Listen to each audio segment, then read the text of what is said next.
तिच्या पगारावरती घर चाललं पहिले 3-4 वर्ष. जर आरारारा खतरनाक प्रवीण तरडे जगाला कळलेला असेल, ते तिन्ही काहीतरी योगदान दिलं म्हणून ना. मी आयुष्यात पहिल्यांदा अक्कलकोटला आलेली आहे.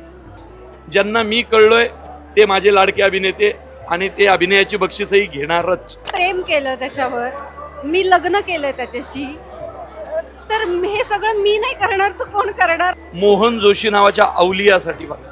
अरे काय रे, सोनं आहे सोनं आपल्या मराठी आणि नाट्य चित्रपट सृष्टीला मिळालेलं.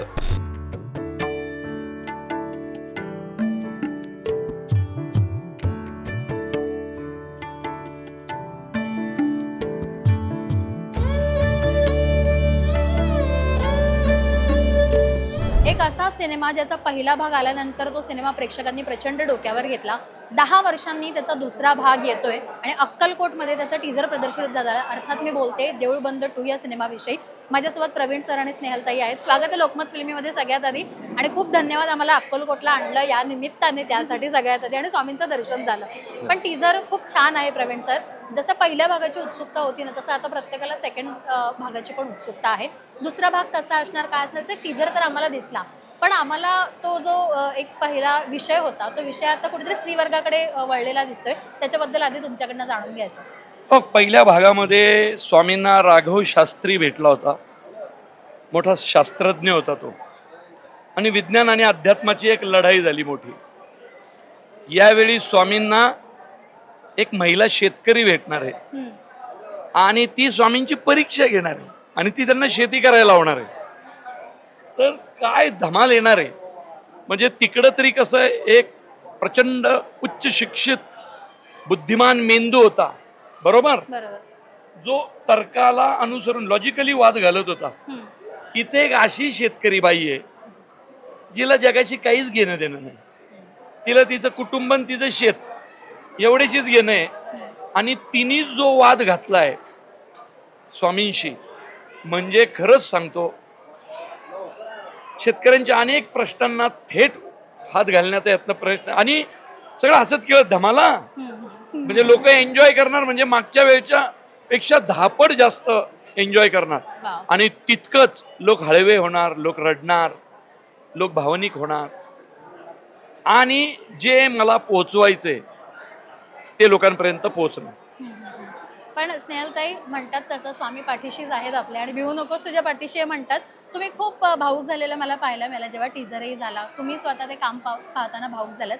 काय एकंदरीत मनात भावना? कारण प्रवीण सर तर नेहमी तुमचं कौतुक करतच असतात, पण आम्हालाही तुम्ही टीझरमध्ये प्रचंड सुंदर काम केलेलं पाहायला मिळतंय. काय एकंदरीत अनुभव होता या सिनेमाशी रिलेटेड तुमचा? सर्वप्रथम सगळ्यांना नमस्कार. आणि मगाशी तू जे म्हणाली की आमचे आभार मानलेस की आम्ही तुम्हाला इकडे बोलवलं. तुला सांगते की आम्ही तुम्हाला नाही बोलवलं, आपल्या सगळ्यांना स्वामींनी इथे बोलवलेलं आहे, म्हणून आपण आलेलो आहोत. तर हीच भावना माझा मगाशी पण होती. मी आयुष्यात पहिल्यांदा अक्कलकोटला आलेली आहे. मी याच्या आधी कधीच अक्कलकोटला आलेले नव्हते, आणि या चित्रपटाच्या निमित्तानं स्वामी मला इकडे, स्वामींनी बोलावणं पाठवलं आणि मला घेऊन आले ते इथे. तर त्यांच्या कृपेची जाणीव होऊन माझं ते डोळे भरून आले होते. मला असं झालं होतं की या कृपेबद्दल मी त्यांची कशी कृतज्ञता त्यांच्याप्रती व्यक्त करू, की एवढी मोठी त्यांनी संधी मला दिली.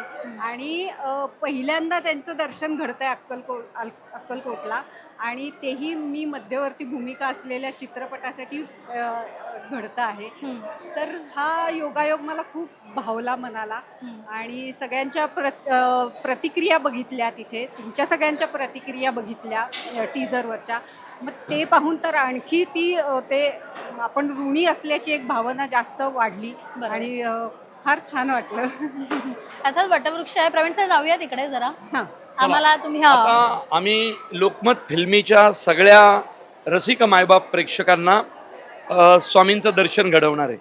अक्कलकोटच्या स्वामींना वटवृक्ष स्वामी म्हणतात, कारण ते ज्या वटवृक्षाखाली बसायचे, तो हा वटवृक्ष खूप विस्तारलेला आहे वरती. त्याचा बुंदा पण बघा किती मोठा आहे, आणि स्वामी इथं बसायचे म्हणून हे जे लिहिलंय, हम गया नहीं जिंदा है, इथं स्वामी बसायचे. आणि माझी धारणा आहे की स्वामी आत्ताही इथं आहेत, म्हणून हा टीझर लॉन्चचा कार्यक्रम या इथं आपण करतोय स्वामींसाठी. नक्कीच आता इथे आहे ना. पण कुठल्या कुठल्या लोकेशनवर प्रवीण सर शूट झालं? कारण ह्याच्या आधीचे आम्ही बघितलं, आम्हाला प्रोड्युसरकडनंही हे असं म्हणणं आलं की त्यानंतर दत्तधाम म्हणून त्या 4 ठिकाणं, पिठापूर वगैरे हे सगळं झालं. या वेळेला कुठल्या कुठल्या वेगवेगळ्या लोकेशनला तुम्ही शूट केलं आहे? हे बघ, गेल्या वेळी पिठापूर, कुरवपूर, गाणगापूर, अक्कलकोट, दिंडोरी, नाशिक अशी आपण परिक्रमा घडवली, जी आज प्रसिद्ध आहे. लोक करतात ती परिक्रमा. देऊळबंदमध्ये जी राघव शास्त्रींनी स्वामींना घेऊन केली ती परिक्रमा आम्ही करणार, अशी लोक आहेत. यावेळी शेताच्या प्रत्येक बांधावर परिक्रमा आहे. बांधावरची पिकं, वावरातली पिकं, खरीप, रब्बी, शेतमाल, हमी भाव, मार्केटमध्ये गेल्यावर तिथली ससे होलपट, एवढ्या कष्टातून शेतकऱ्याची धमाल, मजा, मस्ती आणि एका मोठ्या प्रश्नाला हात. कसं आहे, यावेळी आपण देवाकडे नाही चाललेलो. गेल्या वेळी परिक्रमा घडली कारण देव राघव शास्त्रीला घेऊन त्यांच्या सर्व ठिकाणी गेला. कारण परीक्षा राघव शास्त्रीची चालली होती, यावेळी परीक्षा देवाची आहे. शेतकरी बाई स्वामींना कुठल्या म्हणजे एमईटी तरी दिसतीये. टीजर मध्ये तुम्ही कुठं कुठं डोंगरावर चाललेत स्वामी बघा. आणि परीक्षेला बसलेले हे स्वामी जिथं जाणार आहेत ती परिक्रमा घडणार आहे.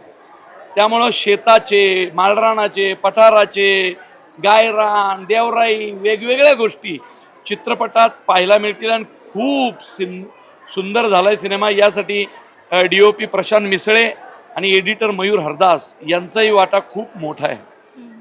पण पहिल्यांदा जेव्हा सांगितलं की आता स्नेहलताईंना करायचं, बऱ्याच वेळेला प्रवीण सरांना असं म्हटलं जातं की स्नेहलताई तुमच्या सिनेमात असतेच. या सिनेमाविषयी घेताना, स्नेहलताईला सांगताना काय एकंदरीत तुम्ही सांगितलं की हा सिनेमा मी पूर्णतः ह्याच्यात तूच मध्यवर्ती भूमिका आहे? कारण मागच्या लोकांना असं वाटलेलं की ती स्टारकास्ट कदाचित रिपीट होऊ शकेल किंवा त्याच्यात आणखीन थोडा बदल घडू शकेल, पण हा विचार कधी झाला? बघ काय माहितीये का, पुरुष बाहेर खूप रुबाबात फिरतो. प्रवीण तरडे खतरनाक, प्रवीण तरडे आरारारा खतरनाक, तरडे खूप रांगडा आहे, रानटी आहे, तरडे खूप डॅशिंग आहे. हे सगळं ना आपण बाहेर मिरवतो कधी माहितीये का, ज्यावेळी घरामध्ये अशी गृहलक्ष्मी असते, स्वतःच्या अभिनयाच्या करिअरच्या अत्युच्च शिखरावर असताना. म्हणजे तू नीट पाहिलं असेल तर इंडस्ट्रीला एक शाप आहे, संसार उद्ध्वस्त होता, एकटे राहतात, अर्धवट संसार तुटतात. माझा अहंकार, तुझा अहंकार, माझं करिअर, मी याव मी त्याव. आणि नंतर असं कळतं जेव्हा वय उलटून जातं, तो एकटेपणा खायला उठतो माणसांना. पण ज्यावेळी नवरा बायकोंपैकी कुणीतरी एक असं समजूतदार असताना, त्यावेळी ते संसार सोन्यासारखे होतात. अभिनयाची सर्व बक्षिसं जिंकत असताना एक मुलगी 23 वर्षाची पोरगी ठरवते की नाही प्रवीण, आपलं क्षेत्र काही असं नाही की रोज पैसा येतो, तर एक काम कर, तू काम कर बिंदास, मी घर सांभाळते, मी नोकरी करते. म्हणून तिने पोलीस डिपार्टमेंटमध्ये नोकरी केली. तिच्या पगारावरती घर चाललं पहिले 3-4 वर्ष. मग सिरियल हिट व्हायला लागल्या, कुंकू, पिंजरा, दुर्वा, तुझं माझं जमेना, मग रेगे सिनेमा लिहिला, मग कुटुंब लिहिला, मग पितृऋण लिहिला, पैसे येऊ लागले हळूहळू. ते तिच्या कष्टाच्यामुळे मुलाच्या शाळेची फी तिच्या पगारातनं भरायचो. मग माझी जबाबदारी होती ना रे. जर अरारारा खतरनाक प्रवीण तरडे जगाला कळलेला असेल, ते तिन्ही काहीतरी योगदान दिलं म्हणून ना. कित्येकदा काय होतं माहितीये का, पुरुष जग पादक्रांत करतो, पण ज्या बाईच्या पुण्याईवर तो करतो तिचे आभार मानायचे आपले राहून जातात, तिच्या उपकारांची परतफेड करायची राहून जाते. पण स्नेहल, मी तिने जे सॅक्रिफाईस केलं कुटुंबासाठी, त्याचं फक्त थोडंसं काही नव्हतं रे माझ्याकडं. 10 बाय 10च्या भाड्याच्या खोलीत राहत होतो रे आम्ही. त्या खोलीचं पैसे भरायला पैसे नसायचे. मग टेन्शनमध्ये यायचो. मग ती म्हणायची डोंट वरी, 5 तारखेला माझा पगार होणार आहे, पगार झाला की मी देते. आणि मग मी तिला एक दिवस, ज्यावेळी माझं सगळं छान झालं, देऊळबंद आला, मुळशी पॅटर्न आला, सरसेनापती हंबीरराव येईपर्यंत ती नोकरी करत होती. मग मुळशी पॅटर्ननी तर लाईफ बदललं आणि मग मी तिला म्हटलं, स्नेहल आता नोकरी थांबव आणि कर अभिनय सुरू, तू खूप मोठी अभिनेत्री आहेस. आणि तिने जे सुरू केलं, एकच झलक दिली धर्मवीर मध्ये बिरजेबाई, सगळी प्राइज घेतली तिने त्या वर्षीची. एवढीचा रोल सिनेमात. प्रसाद ओकनी व्यापून टाकला होता सिनेमा त्याच्या अभिनयाने, पण त्याच्यात बिरजेबाई जे भाव खाऊन गेली, सर्व अभिनयाची पारितोषिकं जिंकली. आणि मग मी ठरवलं बस, ओम भूतकर झाला, कश्मीर भांजरे झाला, मोहन जोशी, क्षितिज दाते, प्रसाद ओक सगळे झाले, दया पिट्या सगळे झाले.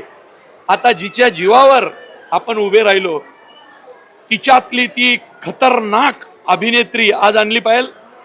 आणि माझ्यावर विश्वास ठेवा राणे मॅडम,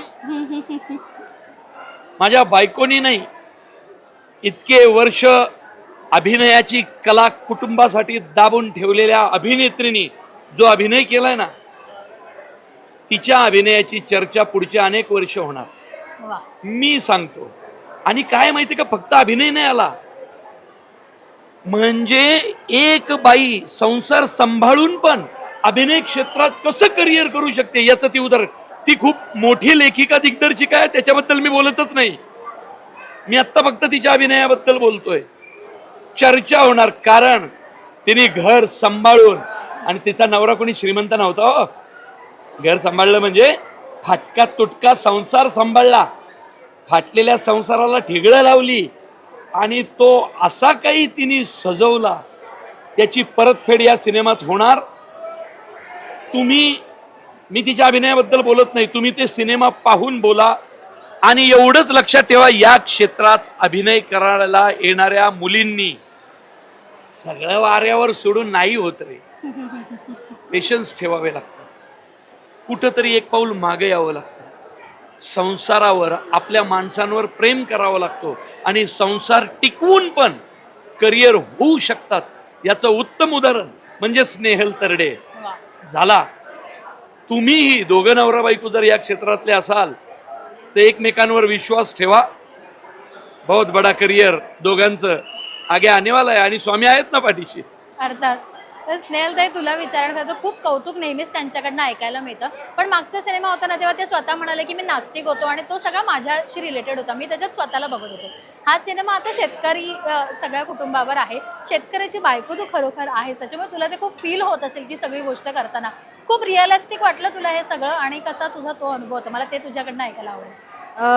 सर्वप्रथम आत्ता प्रवीण जे काही बोललाय त्यांनी माझ्यातली बायको आणि अभिनेत्री आत्ता दोन्ही सुखावलेल्या आहेत. पण तो एवढा कौतुकाने नेहमीच बोलतो माझ्याबद्दल, पण मला माझ्यासाठी ती काही फार मोठी गोष्ट मला वाटत नाही. कारण मी प्रेम केलं त्याच्यावर, मी लग्न केलं त्याच्याशी, तर हे सगळं मी नाही करणार तर कोण करणार असं मला वाटतं. त्यामुळे मी जे काही केलं ते फार मोठं आहे असं मला स्वतःला वाटत नाही, ते त्याला वाटतं, आणि याची त्याला जाणीव आहे हे बघून मी सुखावते. पण माझ्यासाठी ते काही फार मोठं सगळेच जण करतात असं मला वाटतं. मी काही फार वेगळं काही केलेलं नाही आहे. कारण खरंच स्त्री, म्हणजे संसार करणारी कुठलीही स्त्री हा त्याग पदोपदी तिच्या जीवनात करतच असते. आता आमचं क्षेत्र असं आहे कामाचं की हा त्याग जगासमोर येतोय. अशा कित्येक स्त्रिया आहेत ज्यांचा त्याग कधी जगासमोर येतच नाही. पण याचा अर्थ असा नाही की त्या काही त्याग करत नाही. प्रत्येक स्त्री, प्रत्येक विवाहित स्त्री ही स्वतःच्या कुटुंबासाठी, स्वतःच्या नवऱ्याच्या उत्कर्षासाठी झटत असते. माझं सगळ्या नवऱ्यांना माझी ही विनंती राहील की तिच्या कष्टांची जाणीव असू द्या. तिच्या कष्टांचा मोबदला ती पैशात कधी मागत नाही. तुमच्याकडून ती जाणीव तिला दिसली ना की तिचं आयुष्य म्हणजे सत्कारणी लागल्यासारखं तिला वाटतं. तर ती जाणीव फक्त तुमच्या बायकोच्या कामाची, कष्टाची ठेवा, अशी सगळ्यांना मी विनंती करेन. प्रवीण सरांचं प्रेम तर आम्हाला दिसलंय ताई, पण प्रवीण सर जेव्हा डिरेक्टर म्हणून असतात, कसं त्यांचं म्हणणं तर स्वतः तापट आहेत. हा सिनेमा तू मध्यवर्ती भूमिकेत आहेस, तुला कशी म्हणजे एक डिरेक्टर म्हणून अर्थात तू त्यांचं कसं कौतुक करशील, किंवा एकंदरीत त्यांच्याविषयी लोकांचं जे म्हणणं आहे तापट आहे, खूप पॅशनेट आहे, 33 तास सलग काम केलंय तुम्ही या सिनेमासाठी, तर तुझ्याकडनं ते ऐकायला आवडेल. दिग्दर्शक म्हणून कसा आहे? मला दिग्दर्शक, लेखक प्रवीण प्रचंड आवडतो आणि त्याचा प्रचंड अभिमान पण आहे. आणि अत्यंत आनंदाने मी त्याची बोलणी खात असते सेटवरती, कारण त्याची बोलणी खाताना मला माहिती असतं की तो बोलतोय याचं कारण त्याला माझ्याकडून जास्त काहीतरी अपेक्षा आहे, मी जास्त चांगलं काम करावं याच्या अपेक्षेपोटी तो पोट तिडकीने तो ओरडत असतो माझ्यावरती, ही जाणीव मला आहे. त्यामुळे तो जे बोलतो ते कधीच मला मनाला लागत नाही, ते माझ्या इगोवर कधी येत नाही. मला माहिती असतं की मला चांगलं काम करायचंय म्हणून तो बोलतोय. आणि खरं सांगू का, माझं ओरडणं ज्या अभिनेत्याला कळलं ना, त्यांनी त्या वर्षीची बक्षिसं घेतलीच म्हणून समजायचं. प्रसाद ओक मला सिनियर आहे ग आणि खूप डिसिप्लिन माणूस, पण मी त्याच्यावरही ओरडलो. मी मोहन जोशी 75 वर्षांचे आहेत, पण कधी कधी चिडचिड होते, आरडाओरडा होतो, त्यांनी सहन केलं. कश्मीर महाजनी, ओम भूतकर, क्षितिज दाते, स्नेहल तरडे, जे जे माझ्या दिग्दर्शनाखाली, थोडासा माझा त्रास होतोच, पण सिनेमा पण मग तसा होतो आणि नटांचं कौतुक पण मग तसं होतं. प्रसाद ओकचं चाललंय की नाही अजून कौतुक, ओम भूतकरचं करता की नाही मुळशी पॅटर्नसाठी कौतुक, क्षितिज दातेचं करता की नाही मुळशी पॅटर्न आणि धर्मवीरसाठी कौतुक, कश्मीर महाजनीचं होतं की नाही देऊळ बंद आणि हंबीररावच्या संभाजी महाराजांसाठी कौतुक. कारण का माहितीये का, त्यांना मी कळलं. ज्यांना मी कळलोय ते माझे लाडके अभिनेते आणि ते अभिनयाची बक्षीसही घेणारच. बरं, जाता जाता एक शेवटचा प्रश्न विचारते. 10 वर्षांनी हा सिनेमा येतोय, स्वामींनी खरंच तुमची परीक्षा घेतली का? आता खरं तर तुम्ही देवाची परीक्षा घेताय या सिनेमातला, पण स्वामींनी तुमची परीक्षा घेतली का? एवढी 10 वर्ष लागली या सिनेमा. अगं स्वामींनी कसली परीक्षा घेतली, त्यांनी उलट आशीर्वाद दिला. काही नव्हतं ग माझ्याकडे, देऊळ बंद आला त्यावेळी आणि स्वामी म्हटले चल गो अहेड, किती गोड, चल मजा कर. लगेच मुळशी पॅटर्न, लगेच हंबीरराव, लगेच धर्मवीर, लगेच धर्मवीर 2, लगेच साऊथला काम, हे काम, तू बिझी राहा. 10 वर्षांनी मलाच वाटलं अरे च्या, या गडबडीत आपण काहीतरी चुकतोय का. अरे स्वामींनी दिलंय, आपण दोन्ही हातांनी ओरबाडतोय, पण ह्याच्यात स्वामींचं कार्य राहतंय ना. म्हणून पुन्हा सगळं झटकून स्वामींच्या सेवेत हजर झालो आणि अप्रतिम सिनेमा झाला. हा सिनेमा मी, स्नेहल तरडे यांच्यासाठी नका बघू, मोहन जोशी नावाच्या अवलियासाठी बघा. अरे काय रे, सोनं आहे सोनं आपल्या मराठी आणि नाट्य चित्रपट सृष्टीला मिळालेलं. वयाच्या 75ला त्यांनी जे केलंय ना, मोहन जोशींच्या आजवरच्या सर्वात सुंदर कामाची नोंद या चित्रपट झालेली आहे, तुम्हाला कळेल. Yes, thank you so much. आणि इतक्या आपुलकीनं तुम्ही बोललात आमच्यासाठी, त्यासाठीही खूप आभार. आणि पुन्हा एकदा आम्ही अक्कलकोटला आलो, स्वामींचं दर्शन झालं छान तुमच्या निमित्ताने. स्वामींची इच्छा होती हा सिनेमाही असं भरपूर कलेक्शन करू दे बॉक्स ऑफिसवर, आणि त्याच्या अर्थात ते सत्कारणी लावणार आहात तुम्ही ते कलेक्शन, तेही आम्हाला कळलंय. सो भरपूर शुभेच्छा आहेत. आणि तुम्ही सगळेजण कसं आहे, 5 स्टार हॉटेलमध्ये टीजर आणि ट्रेलर करण्याच्या परंपरा आहेत, आपण इथं घाम पुसत पुसत करतोय, पण स्वामींच्या दारात आहोत. अर्थात स्वामींच्या दारात येऊन केलंय. तुम्हा पत्रकारांचे आभार, मुंबईवरनं तुम्ही सगळे आलात आणि एक स्वामी कार्य तुमच्या हातूनही घडलेलं आहे, स्वामींचं दर्शन झालंय. धन्यवाद. Thank you so much.